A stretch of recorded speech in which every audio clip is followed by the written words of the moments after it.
Meus irmãos, nós vamos para a exposição da palavra do nosso Deus e eu vou retomar a exposição do livro de Sofonias, quando alguns domingos atrás nós suspendemos a exposição devido a algumas festividades que nós tivemos na igreja, e hoje eu retomo aqui de onde parei com a exposição. Então, por gentileza, abram as suas Bíblias no livro do profeta Sofonias. Para quem já está acompanhando a série de exposições dos livros dos profetas menores, Naum, Abacuque e agora Sofonias. Hoje eu vou tentar concluir com vocês o capítulo 1.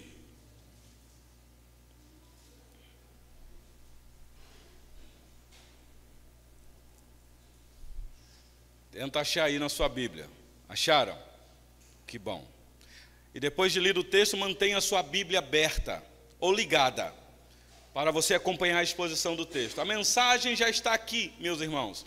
O meu dever nesta noite não é trazer uma mensagem nova para vocês. Eu vou ler uma antiga mensagem. O que nós iremos fazer no final, depois de tentar explicar o texto, é aplicar aos nossos corações. O que isso tudo aqui tem a ver conosco aqui? Então acompanhe a leitura do texto, por gentileza. Diz assim a palavra do nosso Deus: Cala-te diante do Senhor Deus, porque o dia do Senhor está perto, pois o Senhor preparou o sacrifício e santificou os seus convidados. No dia do sacrifício do Senhor, hei de castigar os oficiais e os filhos do rei, e todos os que trajam vestiduras estrangeiras. Castigarei também naquele dia todos aqueles que sobem o pedestal dos ídolos e enchem de violência e engano a casa dos seus senhores. Naquele dia, diz o Senhor, far-se-á ouvir um grito desde a porta do peixe e um uivo desde a cidade baixa, e grande lamento desde os outeiros. Uivai vós, moradores de Maquetés, porque todo o povo de Canaã está arruinado. Todos os que pesam prata são destruídos. Naquele tempo, esquadrinharei a Jerusalém com lanternas e castigarei os homens que estão apegados à borra do vinho, e dizem no seu coração: o Senhor não faz bem nem faz mal. Por isso serão saqueados os seus bens e assoladas as suas casas, e edificarão casas, mas não habitarão nelas. Plantarão vinhas, porém não lhes beberão o vinho. Está perto o grande dia do Senhor, está perto e muito se apressa. Atenção, o dia do Senhor é amargo, e nele clama até o homem poderoso. Aquele dia é dia de indignação, dia de angústia, e dia de alvoroço e desolação, dia de escuridade e negrume, dia de nuvens e densas trevas. Dia de trombeta e de rebate contra as cidades fortes e contra as torres altas. Trarei angústia sobre os homens, e eles andarão como cegos, porque pecaram contra o Senhor, e o sangue deles se derramará como pó, e a sua carne será atirada como esterco. Nem a sua prata, nem o seu ouro os poderão livrar no dia da indignação do Senhor. Mas, pelo fogo do seu zelo, a terra será consumida, porque certamente fará destruição total e repentina de todos os moradores da terra. Até aqui a leitura da palavra do nosso Deus. Vamos orar, meus irmãos, mais uma vez. Ó Deus, nós acabamos de ler uma porção da Tua bendita palavra. E cremos assim, Senhor, que a palavra do Senhor, ainda que lendo-a, o nosso coração estremece só na leitura. Porque se nós tomamos o que acabamos de ler como palavra do Senhor, aqui estamos diante de uma verdade absoluta, de um Deus santo, de um Deus que é amor, que perdoa, que é misericordioso, mas um Deus que castiga, porque tu és um Deus que não pode contemplar o mal diante dos teus olhos, e é o Senhor mesmo que não inocenta o culpado. Ó Deus, aqui estamos na noite deste dia para ouvir a exposição da tua palavra e temer e tremer o teu santo nome. Dar-nos ouvidos para ouvir o que o Espírito diz à igreja, através da inspiração que o Espírito deu ao profeta para registrar esta revelação que temos diante de nós. Assim eu oro por mim e pelos meus queridos irmãos que aqui estão, e por aqueles que possivelmente estão acompanhando a transmissão deste culto, que o Senhor também fale ao coração deles. Assim oramos no nome do Senhor Jesus. Amém. Meus irmãos, o livro do profeta Sofonias é um livro que possivelmente na nossa sociedade pós-moderna, contemporânea, muitos pregadores não escolheriam pregar. Porque aqui nós não vamos encontrar um Deus que derrama prosperidade sobre o seu povo, não vamos encontrar um Deus passando a mão na cabeça do povo, porque no final Deus é amor, Ele ama, Ele aceita, o que vale é a boa intenção do nosso coração, o que vale é a minha liberdade, é o meu direito.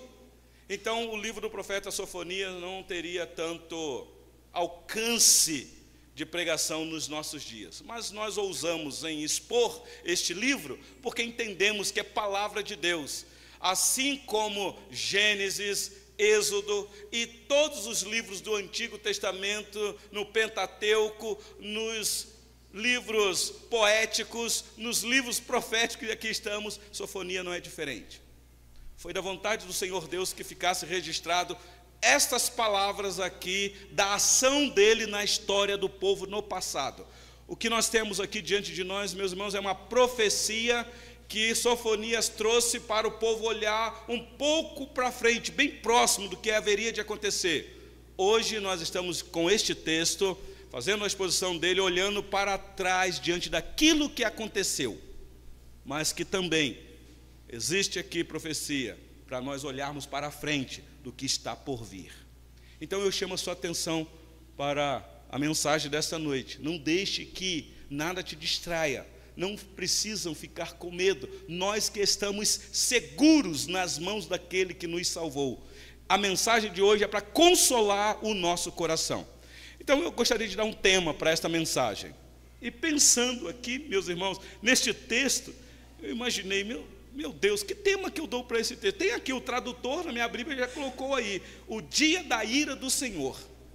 Já seria um bom tema. Então eu vou seguir nesta linha. O tema da nossa mensagem hoje será o iminente dia do Senhor. Tirei a palavra ira, mas ela está embutida aqui. Então é o dia da visitação deste Deus na terra. Só que é uma visitação que ele está indignado. Ele não vai visitar a terra com misericórdia, com salvação, mas com juízo. Com juízo. Vocês que talvez possam lembrar a última mensagem que nós pregamos aqui do versículo 1 ao versículo 3, versículo 6. Depois de descrever o justo julgamento divino sobre a raça humana, e especialmente sobre o povo dele, as duas tribos que estavam faltando para serem levadas cativos, a tribo de Judá e Benjamim, especialmente a tribo de Judá, Sofonias agora vai passar a descrever a terrível ação desse Deus, ou o terrível dia desse Deus.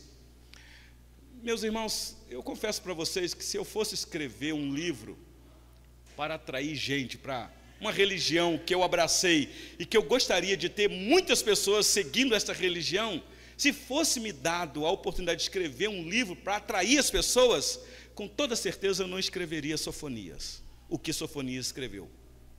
porque aqui não há nenhuma intenção do Senhor Deus, com as palavras aqui, de atrair quem quer que seja para perto dele. Na verdade, o que nós temos aqui é uma ação de Deus para que as pessoas não se aproximam dele, porque ele é santo. Mas se aproximar, você saiba o que ele exige. Não pode ser da maneira que eu quero, da maneira que eu penso, da maneira que eu acho que é legal, da maneira que vai agradar o público. Não, meus irmãos, nós estamos lidando com um ser perigosíssimo. Não sei se vocês já ouviram isso alguma vez. Deus é perigoso, meus irmãos. Deus é justo juiz. Nós louvamos a ação bondosa dele, graciosa, claro que eu vou aplicar no final aqui. Somente em Cristo nós encontramos graça, somente, fora isso, acabou, meus irmãos. Então, o que nós vamos ver aqui é um anúncio desse dia, está aí no versículo 7.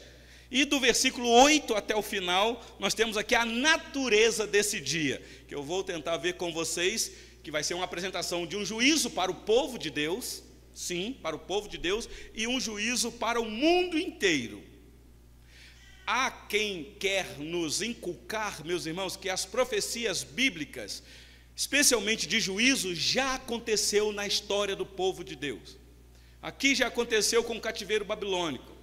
E outros dizem que outro julgamento aconteceu no primeiro século, quando Israel foi assolado novamente, Jerusalém foi destruída. E aí então agora não tem mais juízo de Deus nenhum para a humanidade. Tudo aquilo que está escrito nos evangelhos sobre escatologia já foi realizada no primeiro século. Bom, meus irmãos, nós temos grandes dificuldades de entender desta maneira. Porque se o juízo de Deus já foi aplicado no povo de Deus lá no passado, então, de fato, a teologia da prosperidade faz todo sentido hoje. Vamos pregar só prosperidade. Não cabe mais uma mensagem de juízo hoje. É só amor mesmo. Mas como nós não entendemos dessa maneira, meus irmãos, entendemos que o juízo de Deus foi aplicado, está sendo aplicado e irá ser aplicado de uma maneira intensa. Então nós precisamos atentar para isso e ficarmos vigilantes. Foi o apóstolo Pedro que nos orientou sobre o juízo na casa de Deus. 1 Pedro capítulo 4, versículo 17, o apóstolo diz assim: porque a ocasião de começar o juízo pela casa de Deus é chegada. Ora, se primeiro vem por nós, o povo de Deus, qual será o fim daqueles que não obedecem ao evangelho de Deus? É uma pergunta que o apóstolo faz, meus irmãos. Existe sim um juízo vindo sobre o povo de Deus ainda hoje. Se você não se arrepender, se você não abandonar os seus pecados, haverá sentença severa da parte de Deus para você. Esteja você na casa de Deus ou fora. Então vamos lá, meus irmãos, com calma, para o anúncio do terrível dia do Senhor. Olha de novo aí para o versículo de número 7, de Sofonias 1. Diz aí, já começa assim: cala-te diante do Senhor Deus. Abacuque já havia alertado o povo idólatra, que se ajoelha diante de uma imagem que tem olho e não vê, que tem ouvido e não ouve, que tem mão e não apalpa, que um dia esses adoradores de ídolos mudos estariam mudos diante de Deus. Cale-se diante dele toda a terra. E agora Sofonias vai na mesma batida. No versículo 7 ele diz: cala-te diante do Senhor Deus, porque o dia do Senhor está perto. Preste atenção aqui, meus irmãos, porque quando o profeta diz que o dia do Senhor está perto mesmo. E aqui é uma profecia para a tribo de Judá. Se você olhar o versículo 4, versículo 9, ele diz assim: castigarei também naquele dia todos aqueles que sobem os pedestais, dos ídolos, e enche de violência e engano a casa dos seus senhores. Está falando aqui sobre o povo de Deus que se tornou idólatra, quebrando o segundo mandamento que o Senhor Deus disse que não eram para eles realizarem um culto a imagens feitas pelas mãos dos homens. Então esse dia era o tempo da destruição de Jerusalém. Por isso que estava perto para eles lá, e perto mesmo, meus irmãos. E esta profecia, quem conhece a história sabe que aconteceu no ano 586 a.C., quando então o juízo de Deus veio sobre aquele povo, e um juízo severo, meus irmãos. Quem conhece a história, lê a história com lágrimas nos olhos. A destruição da cidade. Então o livro de Sofonias, quando diz que a palavra está perto, era para o povo pensar assim, e vai acontecer mesmo. É perto mesmo. O povo de Deus não passaria despercebido, meus irmãos. Eles iriam experimentar o horror das trevas, ou das densas trevas do juízo de Deus. Um outro profeta, menor também, vai na mesma batida. Talvez, quem sabe aqui, num tempo futuro, a gente possa entrar numa exposição dele, que é Amós. Amós, no capítulo 5, versículo 18, disse assim: ai de vós que desejais o dia do Senhor. Para que desejais vós o dia do Senhor? Vocês não sabem que o dia do Senhor é dia de trevas e não de luz? Já pararam para pensar nisso daqui, meus irmãos? Por isso Sofonias diz: cala-te diante do Senhor. Meus irmãos, se de fato nós temos uma visão correta deste Deus, que é um Deus de amor, misericórdia, mas é um Deus justo, um Deus santo, meus irmãos, o que compete a nós diante dele é calarmos mesmo. Não tem como argumentar nada diante dele, é fazer o que Isaías fez quando contemplou esse Senhor sentado num alto e sublime trono. Ele sabia que diante de Deus não haveria argumentação nenhuma. Então este é o primeiro juízo da parte do Senhor Deus. Todo mundo boca calada diante de mim. Não há argumento nenhum. Até porque todos vocês têm a boca suja. Lábios impuros. Usando aqui a linguagem do profeta Isaías. Então o Senhor os cala, deixando-os mudos com grande terror. E foi exatamente isso que aconteceu quando os judeus presenciaram o ataque dos inimigos na cidade. Não tinha como mais clamar o Senhor. Não havia mais socorro da parte de Deus. O que cabia a eles era se renderem e serem levados cativos, calados, mudos, porque não obedeceram o Senhor. Pois bem, meus irmãos, o que nos assusta aqui é que vai vir uma ironia trazida pelo profeta. Ele vai dizer que o Senhor vai realizar aqui um sacrifício. Quem realizava o sacrifício eram os sacerdotes, a mando do próprio Senhor Deus. A lei cerimonial estava valendo. Só que agora quem vai realizar esse sacrifício é o Senhor Deus. E era o próprio povo dele que seria, meus irmãos, o sacrifício. E nesse sacrifício haveria convidados, como que numa festa, num banquete. E quem seriam os convidados, meus irmãos? Povos pagãos, exclusivamente a Babilônia. Dá para entender um negócio desse? Olha comigo aí o versículo 7. Cala-te diante do Senhor Deus, porque o dia do Senhor está perto, pois o Senhor preparou o sacrifício e santificou os seus convidados. Se você ler um pouquinho com atenção o livro do profeta Daniel, você vai ver um registro que assusta. Nabucodonosor, o rei da Babilônia, um rei perverso, um rei altivo, soberbo, que caiu por causa da soberba. Mas quando Daniel escreve sobre Nabucodonosor, dá-nos a entender que Daniel tinha compaixão de Nabucodonosor. Tanto é que Daniel diz: Nabucodonosor, foi Deus que te levantou como rei, Nabucodonosor. Deus levanta rei e abate reis. De fato, meus irmãos, é o Senhor Deus que é o Senhor da história. Então ele preparou aqui um sacrifício, e o povo dele é que vai sofrer a penalidade. O juízo está começando pela casa do Senhor. Então a festa já está preparada, não é isso que está dito aí? O Senhor preparou o sacrifício. A nação que Deus separou para conhecê-lo, A nação que Deus se revelou a eles para que este povo adorasse Ele em espírito e em verdade, este povo que recebeu luz para como luz ser para as nações, este povo virou as costas para o seu Deus, não o adorando, inclusive adorando agora outros deuses.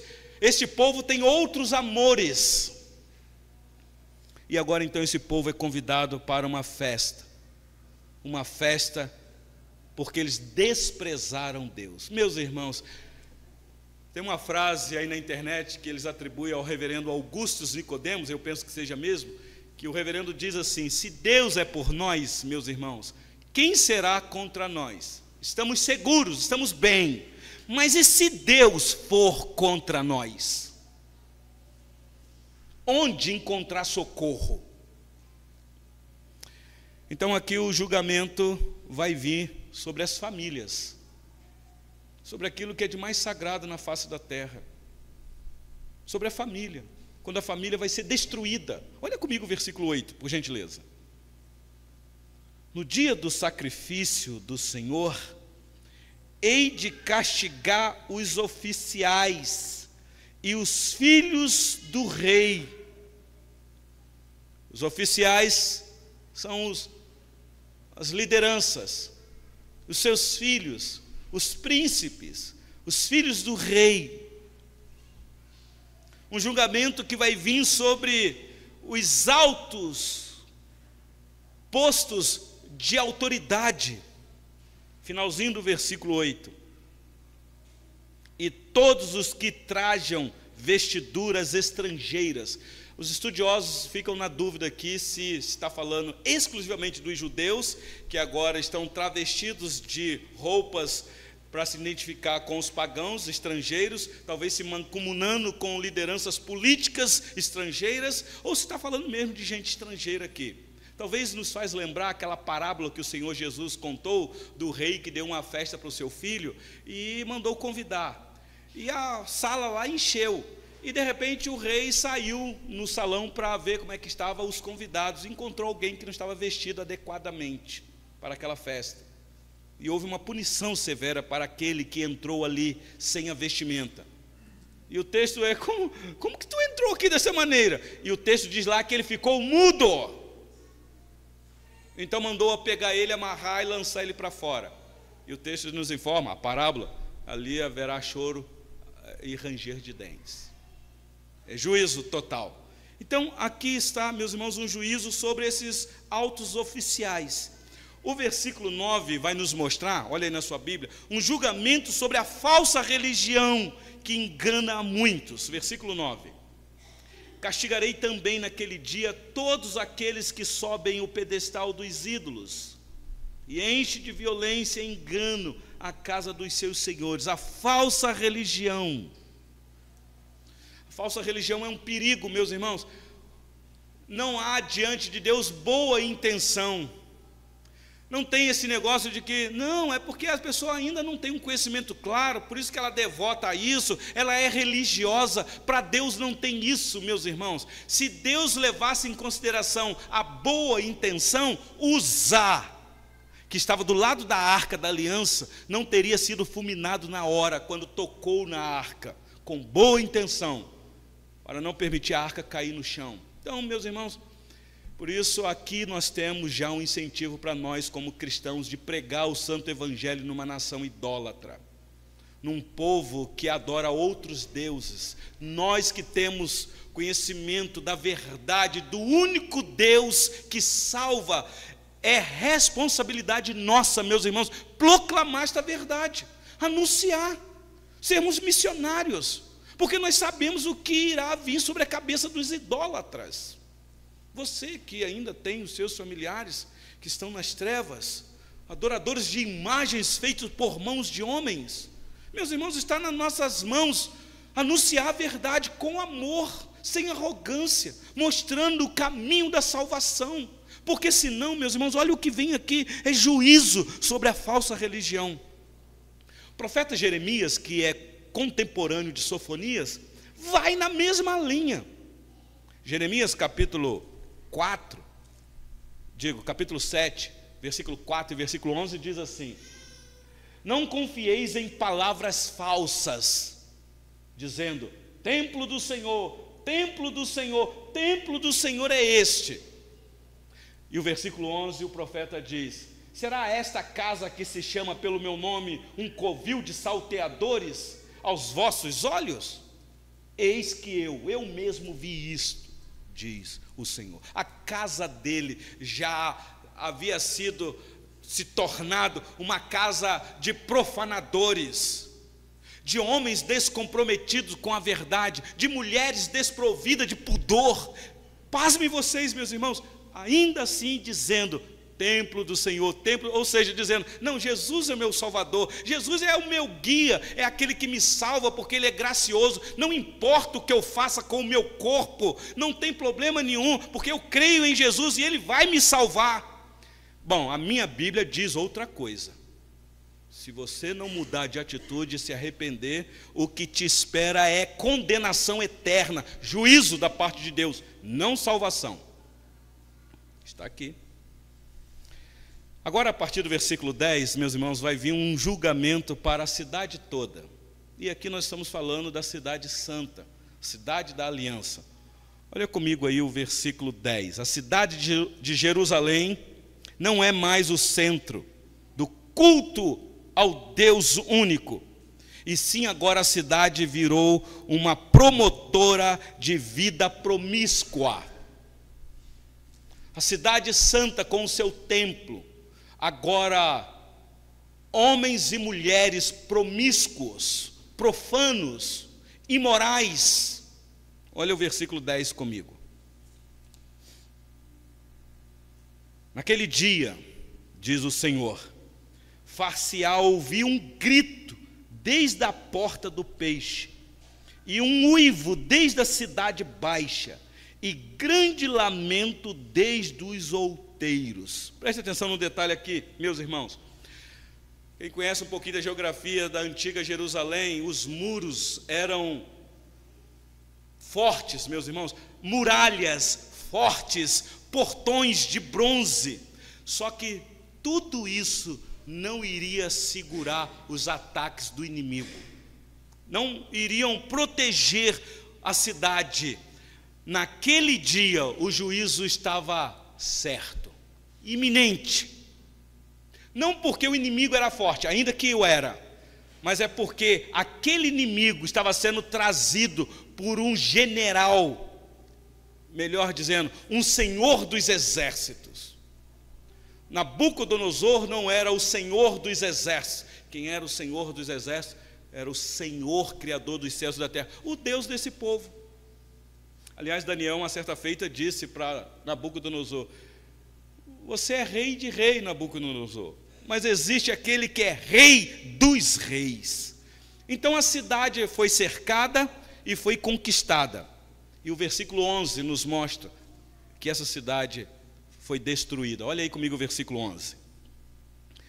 Uivai vós, moradores de Mactés, porque todo o povo de Canaã está arruinado. Todos os que pesam prata são destruídos. E o versículo 12, nós temos aqui a investigação divina, sendo meticulosa, para que ninguém escape. Olha a linguagem, meus irmãos, no versículo 12. Naquele tempo, esquadrinharei a Jerusalém com lanternas, e castigarei os homens que estão apegados à borra do vinho, e dizem no seu coração: o Senhor não faz bem, nem faz mal. Sabe quem são esses? Os que confiam na sua própria carne. É interessante que aqui o profeta usa uma linguagem que os homens chegaram num ponto tão depravado que você que conhece uma garrafa de vinho, ou já viu, não estou dizendo que você bebe, mas que já viu, conhece, o vinho está lá, o líquido. Depois que você tira todo o líquido, você olha no fundo da garrafa, o que sobra?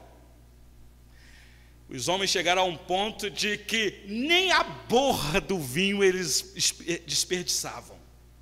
para mostrar a tamanha profundidade da depravação desses homens. Então o Senhor Deus está dizendo: eu vou esquadrinhar com lanternas, se preciso for. É uma linguagem para mostrar, meus irmãos, que não há escape. Se alguém se esconder na escuridão, a linguagem é bem cômica, o Senhor Deus pega aquela lanterna, que Apocalipse nos revela que ele tem olhos como chamas de fogo, e vai procurando e descobre o Adão escondido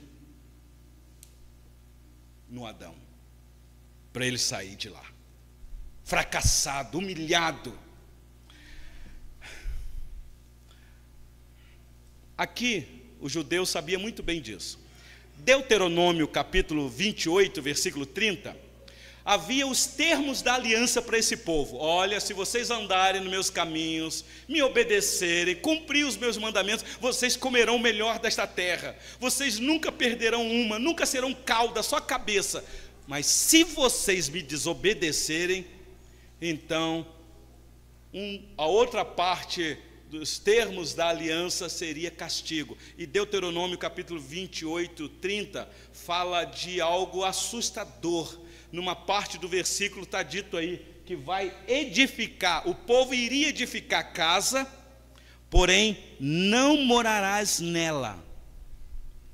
Plantarás vinha, porém não a desfrutarás. Ou seja, se esforcem, façam o que vocês quiserem, mas eu estou contra vocês. É isso que Sofonias diz aí no versículo 13. Olha comigo para Sofonias 13.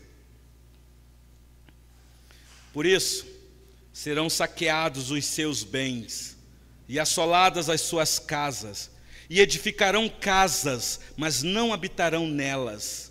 Plantarão vinhas, porém não lhes beberão o vinho. Eu sei que alguém pode dizer: não, pastor, aqui a tradução é vinho, mas na verdade aqui é não beberão o suco da uva. Ok, eu entendo. De vez em quando o suco era bem fermentado e o povo ficava embriagado. Mas aqui não há uma proibição deles se desfrutarem daquilo que eles plantavam, a vinha, beber o vinho. O ponto aqui é que eles estavam fazendo disso uma promiscuidade. Então havia uma determinação no livro da lei, de que se eles desobedecessem o Senhor, isso daqui iria acontecer. Agora eles estão experimentando. O que eles menos imaginavam estaria acontecendo com eles. Então, meus irmãos, o dia do Senhor traz julgamento, não só para este povo, mas para todo o mundo. É o que eu quero concluir agora esta mensagem, a partir do versículo 14. O que nós vamos ler aqui, meus irmãos, no nosso entendimento, é que o profeta Sofonias não só está profetizando a queda de Jerusalém, o juízo sobre o povo de Deus que se enveredou para o mundo da idolatria e promiscuidade. Aqui é uma profecia até o fim do mundo, para todos os povos, todas as nações. Acompanhe comigo o versículo 14, por gentileza.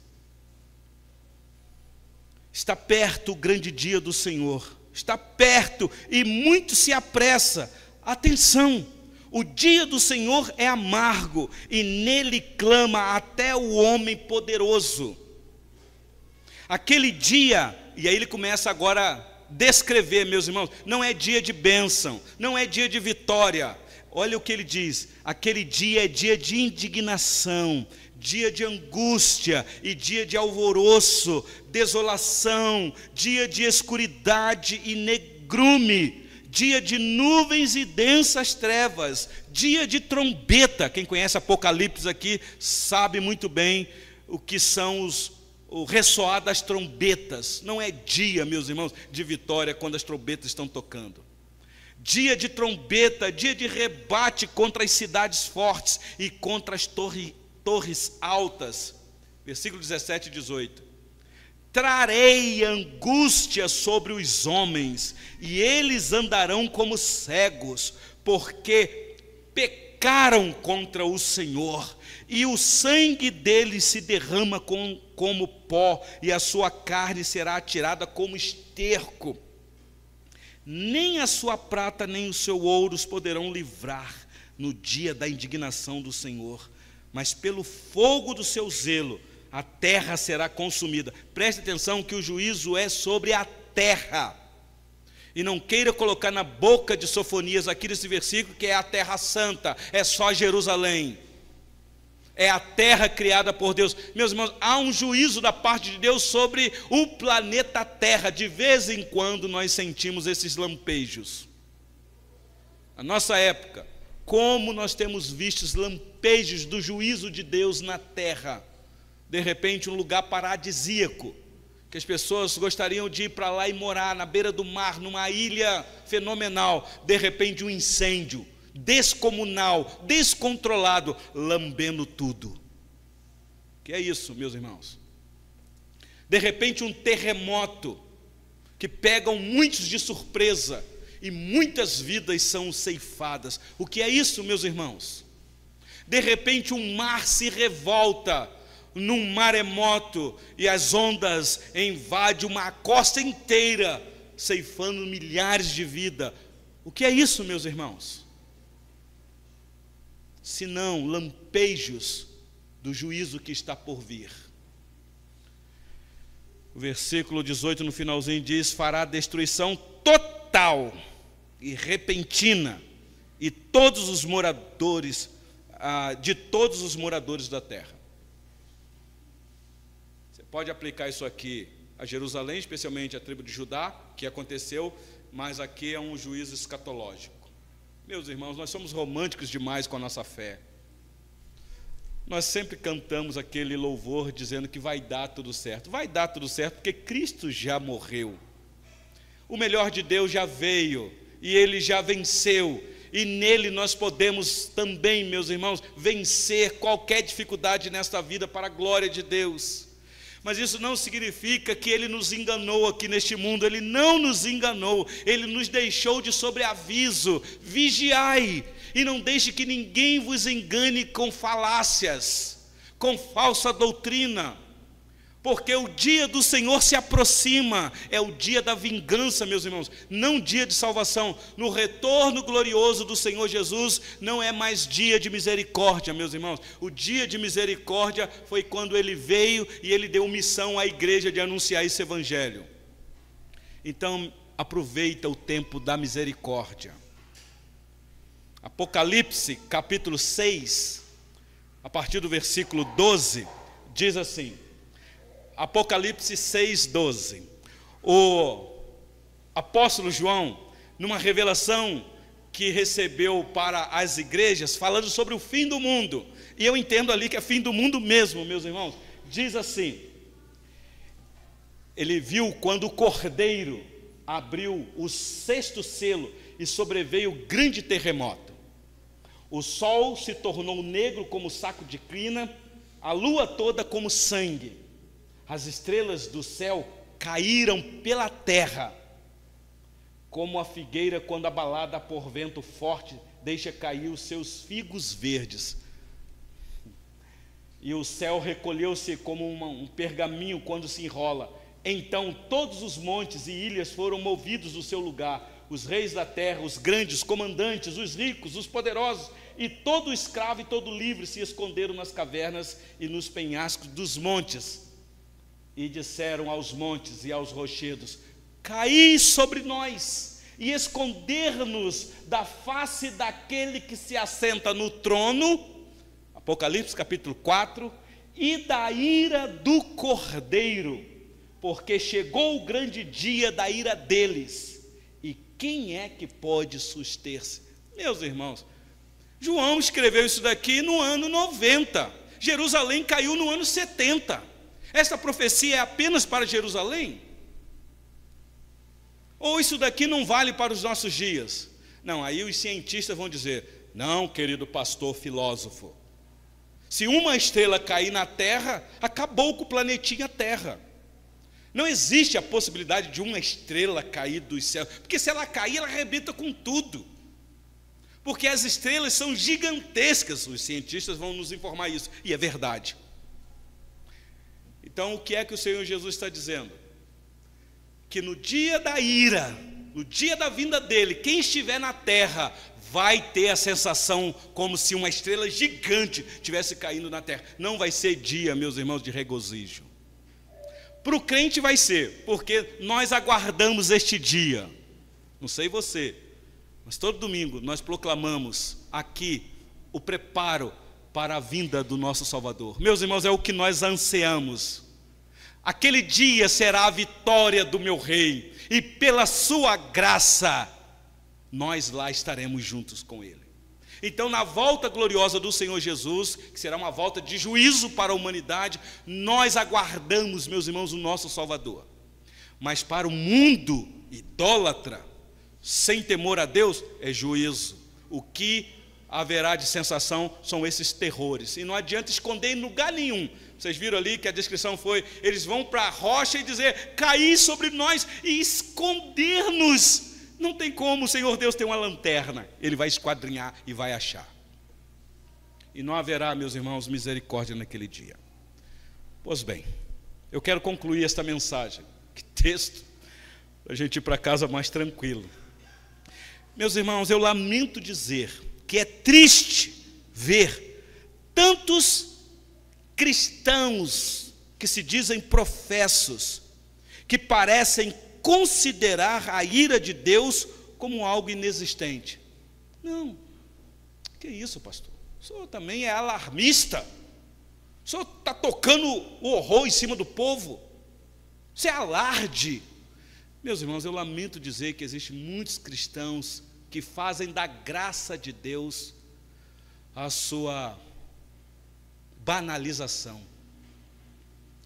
Eles profanam a graça de Deus, dizendo-se utilizar da graça de Deus para viver como querem. Não há mudança de vida, não há santificação do corpo mais, não há negação do pecado na sua vida. Há muitas vezes, meus irmãos, como é que eu vou dizer isso para não pecar aqui? Há muitas vezes desejos promíscuos em nome de Jesus. Eu estou me segurando aqui para não falar de uma situação que está aí na internet, que está influenciando um monte de gente, e que a gente tem que tomar muito cuidado. Há uma moça que se diz crente, que se converteu numa época, se decepcionou com uma denominação, e que agora, em nome de Deus, vive uma vida promíscua, e ela fala isso abertamente na internet. Meus irmãos, o que é isso, senão a profanação daqueles que não entenderam ainda a graça do Senhor Deus? É triste, meus irmãos. Preste atenção no que eu vou dizer aqui, meus irmãos. A ira de Deus é uma perfeição divina, tanto quanto é a sua fidelidade. A ira de Deus é uma perfeição do seu caráter divino, que nós precisamos meditar mais, meus irmãos. Então você pode estar perguntando, pastor, então como eu posso me livrar da ira vindoura de Deus? Há escape, pastor, para mim? Bom, se você que está aqui atento ao que foi dito aqui pelo livro do profeta Sofonias, eu quero dizer para você que há sim. Somente através da vida e obra de Jesus Cristo, aplicada a nós, pelo poder do Espírito Santo, há escape do juízo condenatório de Deus. Somente em Cristo. E aqueles que estão em Cristo é nova criatura. As coisas antigas passaram, a vida pecaminosa do velho homem passou, eis que tudo se faz novo agora. Não tem como você dizer que é de Jesus e vive na prática do pecado. Não estou dizendo que você não vá pecar, mas viver na prática e ainda fazer disso uma profissão de fé, meus irmãos, a gente fica indignado com um negócio desse. Então eu quero aplicar isso daqui para encerrar a mensagem de hoje. Como é que está você nessa noite? Você que está aqui e você que está me ouvindo. O quanto você é obediente à sua confessionalidade?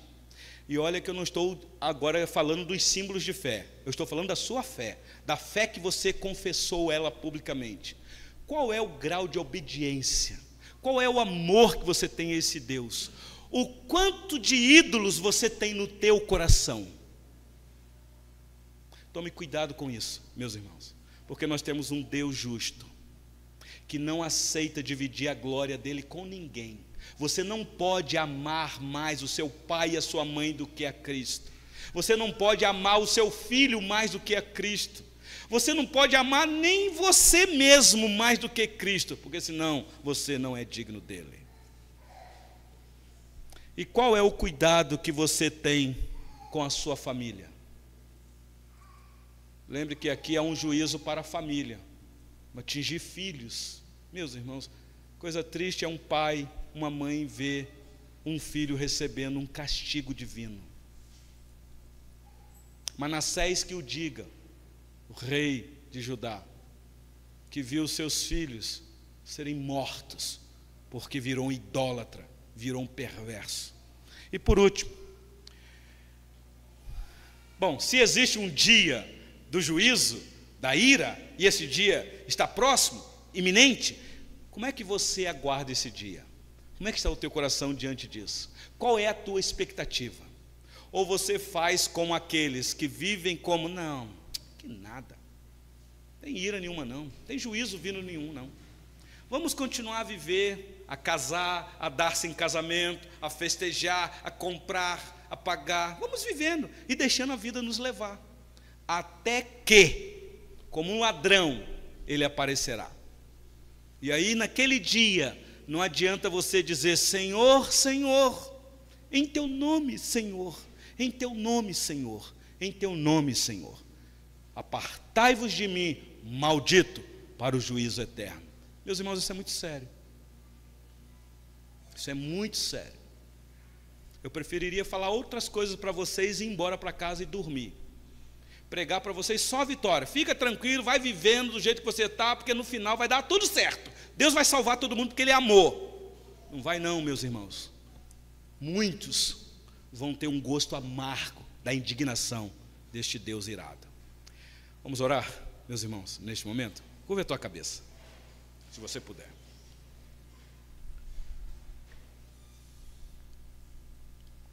Senhor Deus,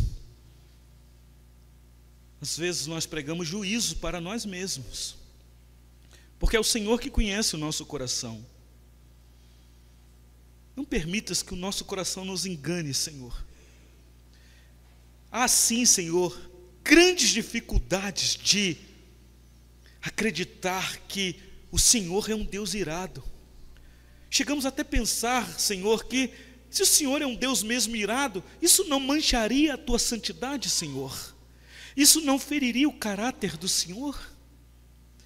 Não deixe, Senhor, que o nosso coração nos engane, mas que possamos confiar na tua palavra escrita, quando aqui acabamos de ler, que a nossa mente esteja cativa à tua palavra, que diz que o Senhor castiga corações rebeldes, corações que pecam contra o Senhor. O pecado é uma fraude no reino do Senhor. Ó Deus, foi exatamente por isso que o Senhor enviou o teu único filho para morrer por pecadores, para salvar pecadores. Ó Deus, agradecemos porque ele foi proclamado por João Batista quando apresentando aquele Cordeiro do Senhor que tira o pecado do mundo.